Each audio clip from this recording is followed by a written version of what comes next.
সামান্য বুঝছেন এটা কাইটটা ভাড়া দিয়ে দিই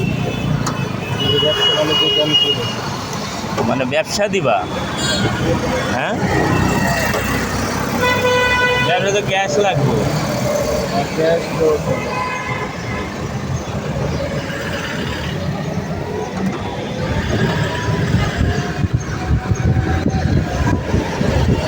চালাইলে না এরকম লক্ষ্য রাখতে হয়, ডাইনে বায় সব দিকে লক্ষ্য রাখতে হয়।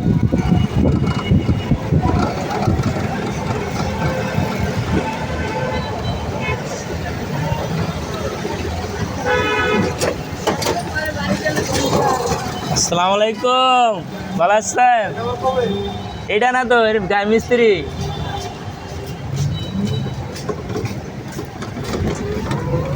মনে করছে আমি গাড়ি চালাই, কিন্তু গাড়ি দেওয়া না, বুঝতে পারে না। আমি যেই গ্যারেজে কাজ করতাম না, ওই গ্যারেজে হ্যাঁ গাড়ি ভাড়া চালায় ফারুক মিয়া।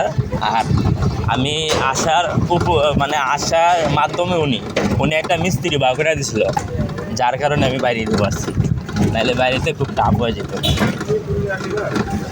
ওই গ্যারেজে একটা মিস্ত্রি হ্যাঁ ঢুকাই দিছিল, পরে ঢুকাইছে বলে আমি বাইরে দিতে পারছি। গ্যারেজে তো মিস্ত্রি না থাকলে চলে না, বুঝো নাই।